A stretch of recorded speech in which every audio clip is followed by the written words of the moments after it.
Well, happy spring. We are here in the front gardens, and it's probably 2 weeks or so, a little more than 2 weeks since we shot our first kind of tour of the space, and you could see how much it's grown up just within those 2 weeks.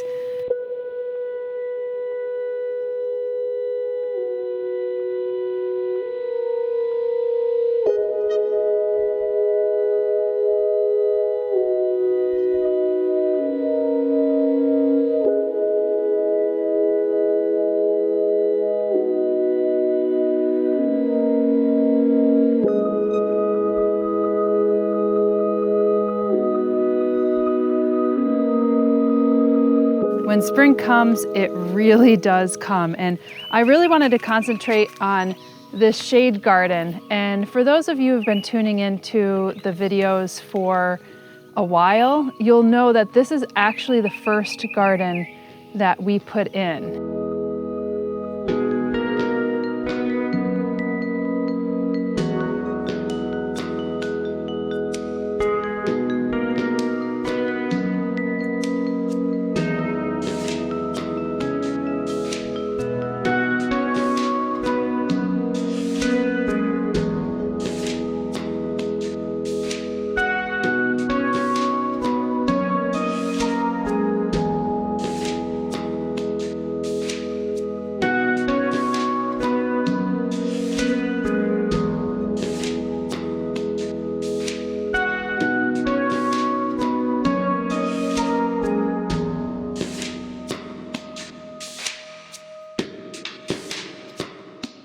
What's interesting about this garden, the man who had this place prior to us really wanted, even though he was a horticulturalist and he ran a plant nursery, in his own gardens, he wanted them really low maintenance, which is really interesting because I think you could have a range of low maintenance gardens. So what he interpreted as like low maintenance for this garden was really just having 3 plants.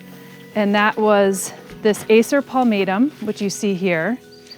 And then he had this spreading prostrate abies, that's right here.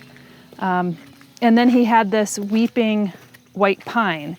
And those were the only 3 plants that were in this garden. I looked at my spreadsheet yesterday, and there's over 160 different plant types that are growing in here now.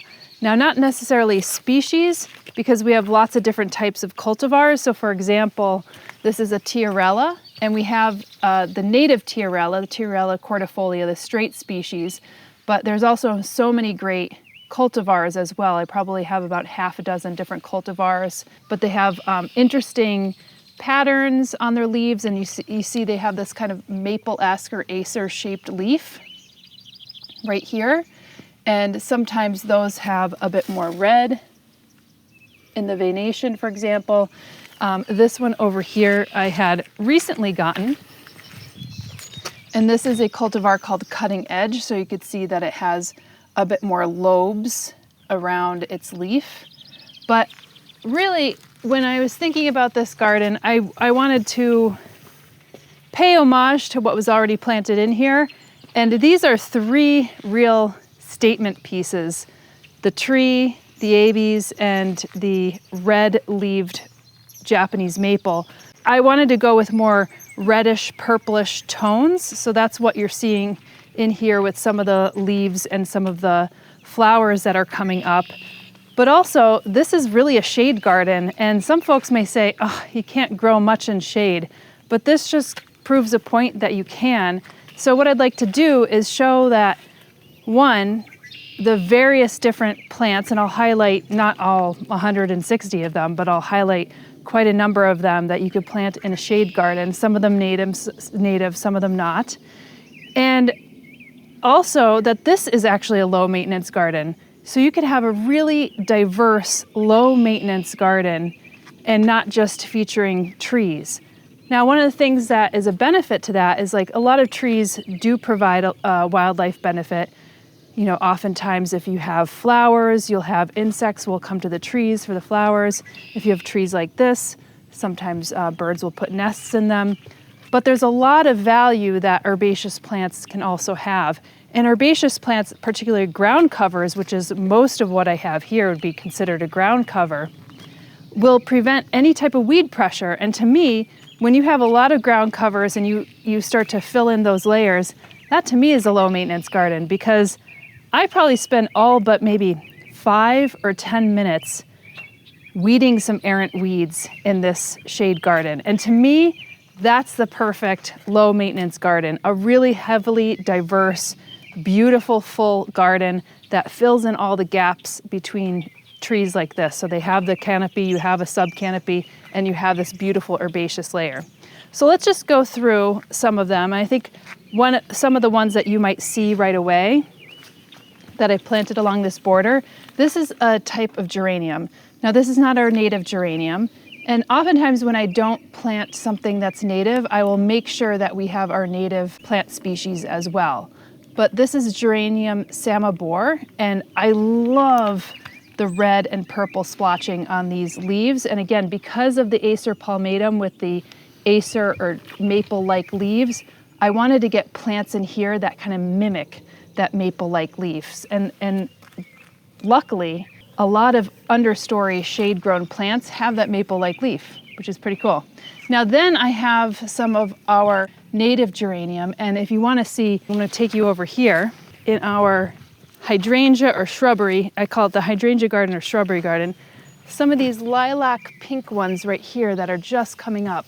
So these are planted as plugs almost 1.5 years ago now, and they are now fully flowering and coming up, which is really nice to see, because oftentimes when you plant plugs, depending on the plant, it takes a little while for them to establish. It's not like they're flowering right away. So I made sure to plant probably 60 or so of those, and they make a really nice ground cover. And I know when some people think of ground cover, they think maybe like really short, 1 to 3 inch, 1 to 6 inches.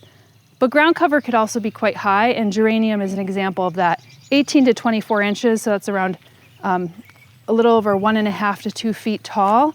And what I like to do in this garden in particular is after these flower, I'll cut them back.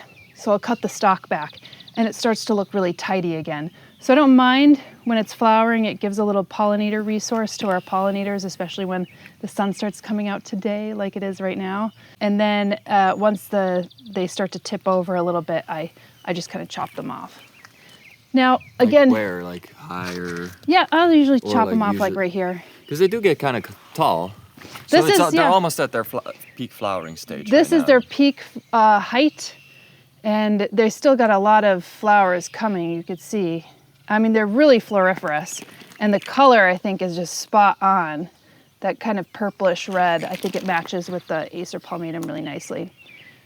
Now, some of those other maple leaf varieties, and this is some of our native ones, I also planted heuchera. And one of the studies I had referred to in some of my earlier videos here that you may have seen is that I had read a report from Mount Cuba Center out of Delaware, and they found that there are specific specialist pollinators that go to particular plants and need that plant in order to be able to fulfill its life cycle. And Heuchera americana, which is our native heuchera, is a plant. And so I went and got a number of Heuchera americana. There's also Heuchera pulchella here and a number of other straight species. But I was interested in being able to support specialist pollinators. Now, whether that specialist pollinator exists here, we don't know. I don't have like a team of entomologists here looking at all the bees. I'm not spending my time looking at the bees, even though I'd like to spend more of my time doing that. But there's like work to do here, and until I get that time, I'm not going to be able to do that. But here I am just trying to plant those plants. And if you're interested in hearing more about specialist pollinators, I would encourage you to listen to some of the videos that I've done on that, and I'll link to them here. Now, another great native plant that is considered relatively rare in New York State is this one. It looks like 2 lungs, doesn't it? I bet that's, they're probably using the doctrine of signatures to say, oh, this might be a lung medicine, but I don't know from an herbalist standpoint. But this is Jeffersonia diphylla, 2 leaves. And I had planted up some of this, but then one of our friends had come over who's doing some earthwork around their house. And unfortunately, fortunately, they have a lot of Trillium and Jeffersonia and a number of others, waterleaf. And they had to do some of that earthwork. And so I was able to scoop out a few and actually put some more in here. So I had one that was seed grown that I picked up at the Native Plant Society plant sale. And then this clump I actually just planted in here because I still have space. Even with all these plants, I still have space. Yeah, and his garden was in the forest. And he basically... Which is shade garden perfect, basically. And you could do so much with that. So I was a little sad when he was saying, I want to do some earthwork, but to each his own. Then we have Trillium. This is another native Trillium. This is Ray curvatum, but I have Trillium erectum and that pink one over there, which is kind of past its prime flowering. That's Trillium grandiflorum, and it starts white, and then I think when it's fully pollinated, it goes to pink. So that's its way of like senescing or maybe sharing with pollinators that like, hey, I'm done for the time being here. Here's another one. This is interesting. So I mentioned Tiarella and I mentioned Heuchera, but I didn't mention Heucherella. Now this is an example of an intergeneric cross. Intergeneric means like two genera, like a genus. So Heuchera and Tiarella combined, and that has created this Heucherella. I don't know if it's sterile or not, but it gets kind of foamy bell-like flowers, very similar to Heuchera and Tiarella. This one is a non-native, but a great spreader. And this is called Gallium odorata. Now, I've been to garden tours where people plant this and they say they abhor it afterwards because it takes over so much. They say that they, can never plant another plant. I think that's true if that's the only plant that you planted in the herbaceous layer. But if you plant it in with a diversity of other ground covers, then it's just going to weave through the rest of the ground covers. And I think that's the key, is planting a bunch at once. And it's not like I started with a ton of plants. I planted a lot of Cornus canadensis, which is in here. I'll try to find it for you. It's just starting to come up because I know that was one of the plants that I had wanted, but I wanted to also introduce a lot of others. And so pretty soon afterwards, I started to bring in more plants throughout the season. A great one, actually, that is native that you wouldn't expect. So when we think of sedums and sempervivums, you don't think of those as, one, shade garden plants, or two, ones that are actually native to your environment, because a lot of those had been brought from like Europe or the Mediterranean or different places. This one is now in flower, and this is called Sedum ternatum, right here. And it's got this fleshy, succulent leaf, and it's our stone crop. It's one that tends to grow on stones or in kind of rocky, not a lot of soil conditions in the forest, in the shade, believe it or not, or like in dappled light, which is pretty cool. Here's an example of that Tiarella here, another one, and look at how cute those little, like kind of cleaning brushes look like, the little pink tips. Now this one right here, I don't have a lot of this is the only one I have growing here, is one of our Mayaples, Podophyllums. And this is our native Mayapple. And this grows native in our forest as well. I don't think deer browse this because it's quite prolific in our forest still.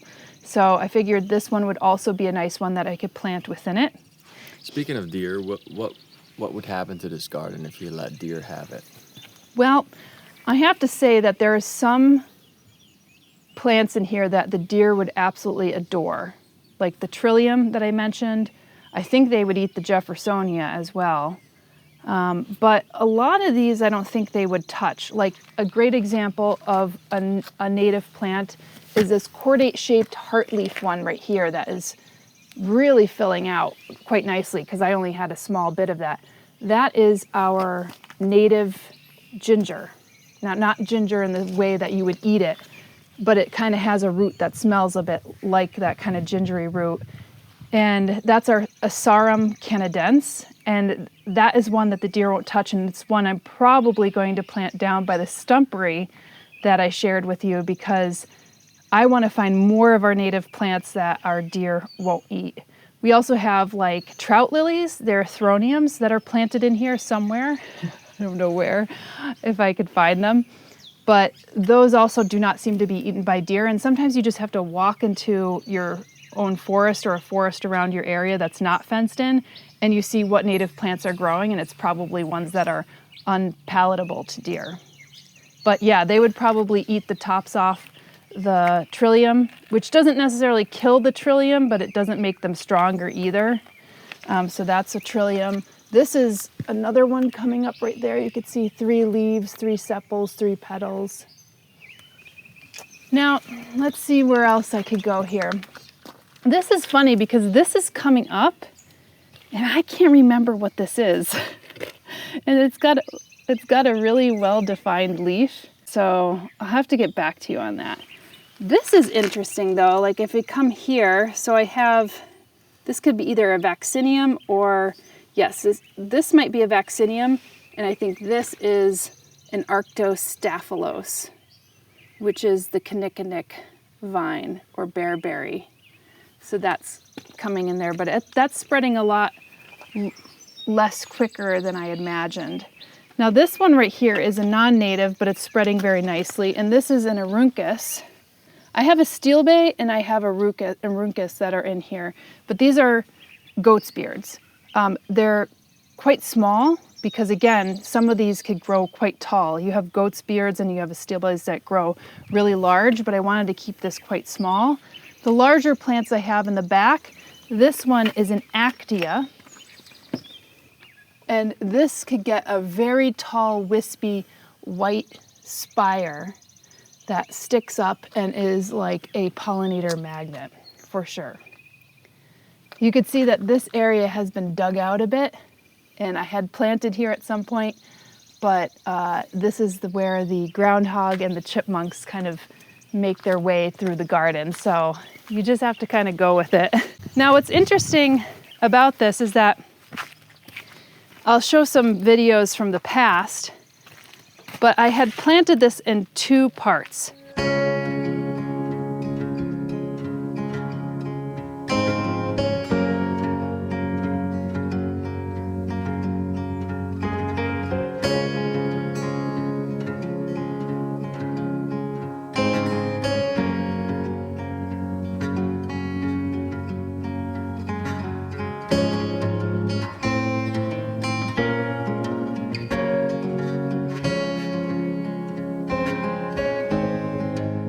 This part I had planted first, and then Sandra had suggested actually extending it, because when this pathway had been put in, the pathway cut under this tree, because you could imagine when they planted this tree 30 years ago, it was a lot smaller. Yeah, you could walk right here. Yeah.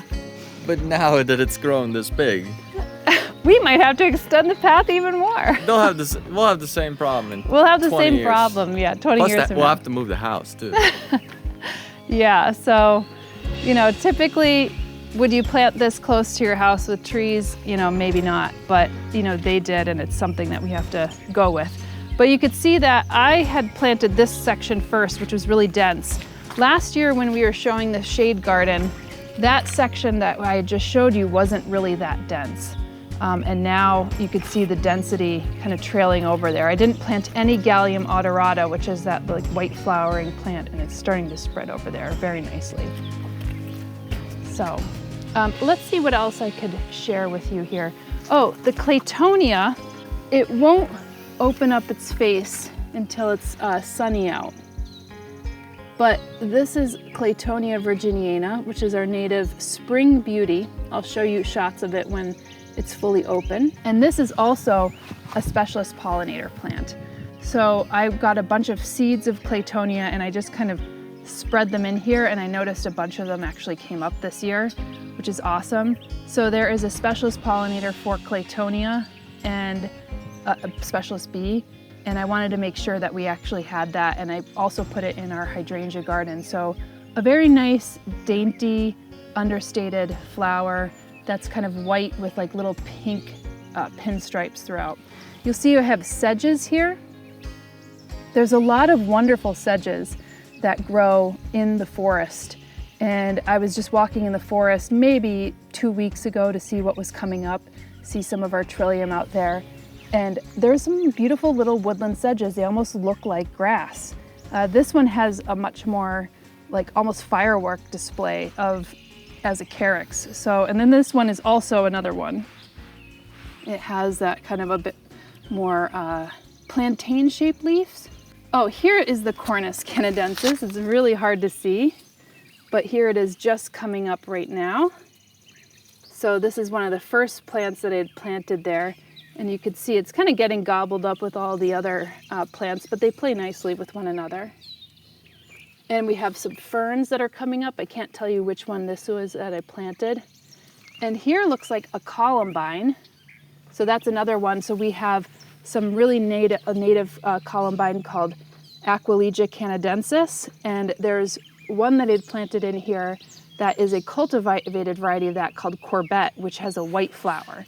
Normally our Aquilegia canadensis, which does flower right around now, has a red and yellow flower, which we have some growing down in another garden down below. What's this one with the red edge? Whoa, what is that? Poking through another leaf. This could actually be... No, this one. Yeah, this is the same one. Stuff. Might be a multiflora rose. Ah! It might be a multiflora rose that got in there. There's one little bit of maintenance. Yeah. No, well, you see actually some grasses in here. So I said this is almost almost a low maintenance. Almost, because I do have some grasses. I spent about 5 minutes. I could see some things in here now that I'm looking. Here, this is a honeysuckle.